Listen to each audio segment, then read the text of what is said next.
Okay, hi out there in the YouTube world. I've published a couple videos earlier, but none of them necessarily had to do with this exact video. Some of them might have been some of me doing some karaoke craziness crap. Sorry, or party. Me having fun, just, dancing out to music. But this video is serious.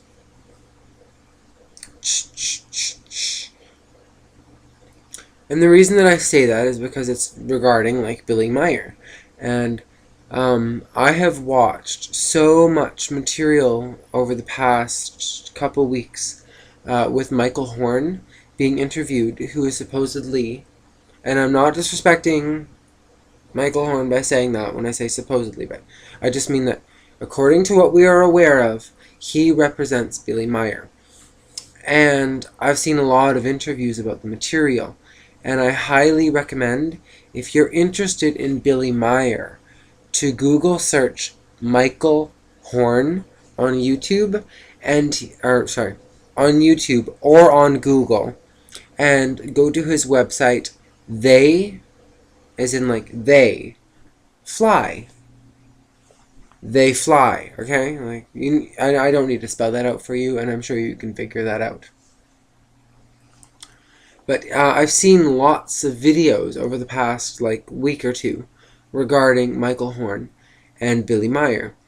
And in some of the interviews, some of the topics, depending on which they range from, depending upon the interviewer, the interviews seem to go either really deep down the rabbit hole of controversial thinking, or what might be accepted in public domain normally, to quite shallow above the surface. And I'm actually going to refer, pardon that, but I'm actually going to refer to the video in which I saw this, and it was actually quite frustrating to me, because it was an interview of Michael Horn done by Open Mind TV, or Open Mind whatever. If you've seen the interview, then you'll know what I'm regarding. It's this kind of pudgy guy who has glasses, really, really short hair, scruffy, dark facial hair.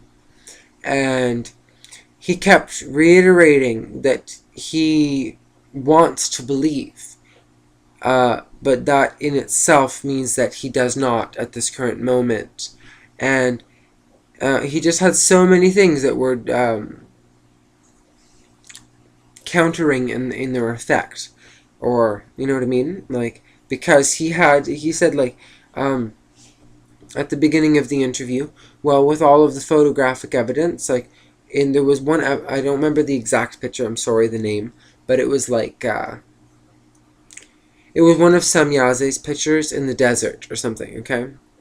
I remember what the picture looks like. I'm sorry, maybe you'll have to actually watch the fucking interview to get it, okay? Pardon my language.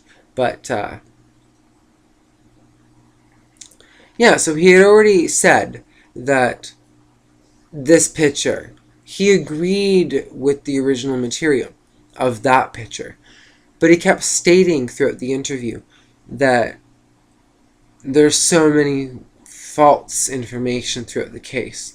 And he kept focusing in with his little magnifying glass on the things that he felt were outside of, or sorry, not outside of what we'd accept, but outside of what's real. It was fabricated by another human being on our planet, basically, is what he was boiling that down to.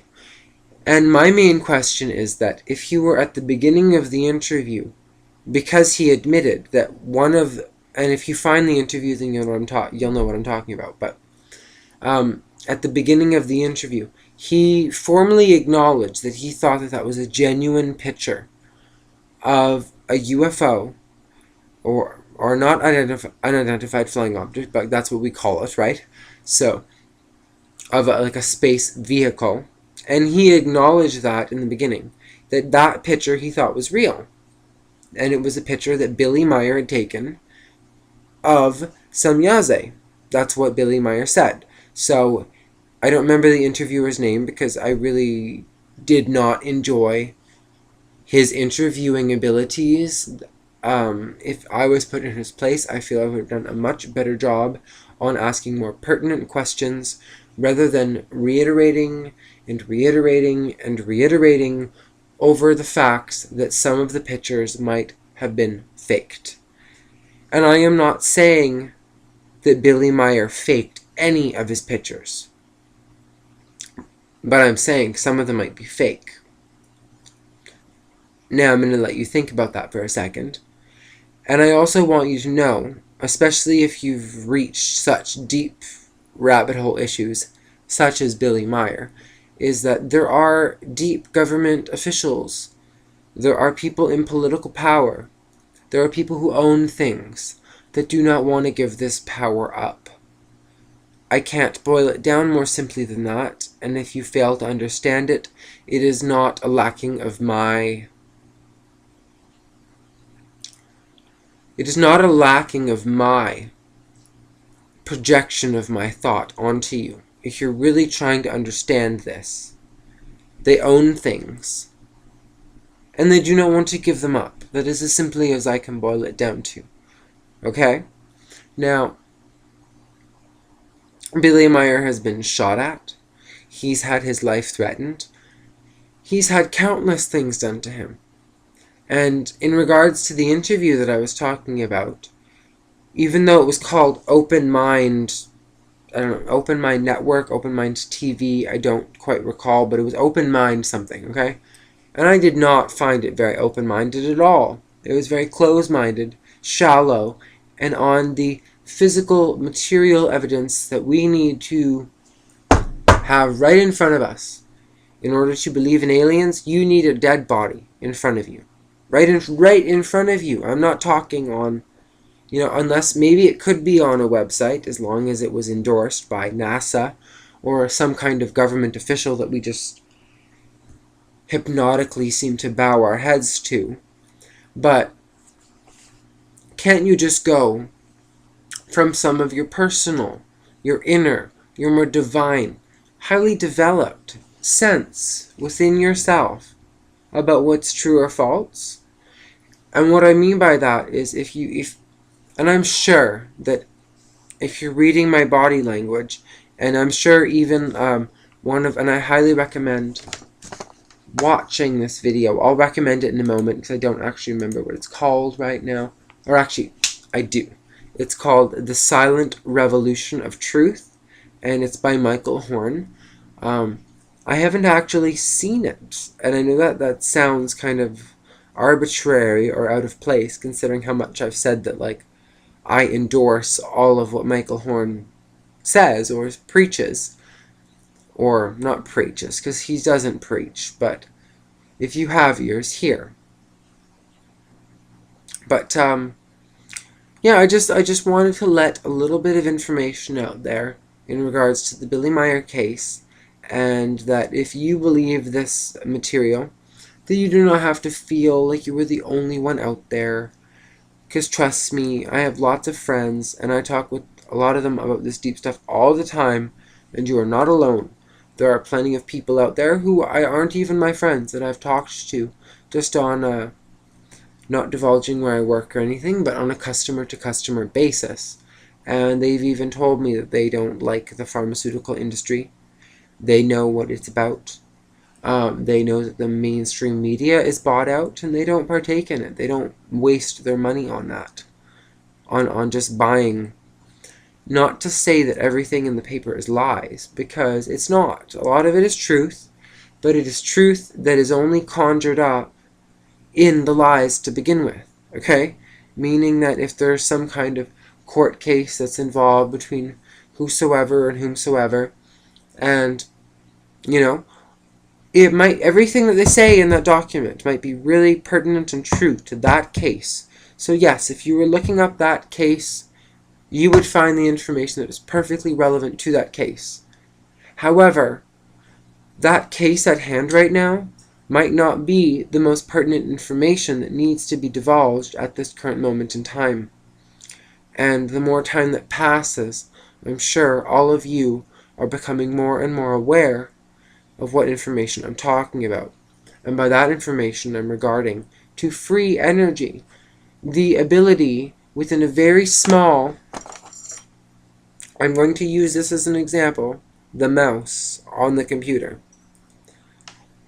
For our human society, that does basically nothing for us other than, point and click. You know what I mean? But imagine if there was such an advanced society that has more than 2,000 years of recorded history, 2013 years of recorded history, that they've managed to make technologies that you do not need to burn anything. And I'm sorry to place the emphasis on burn, but cave people, cavemen, cavewomen, whatever, they invented fire how fucking long ago?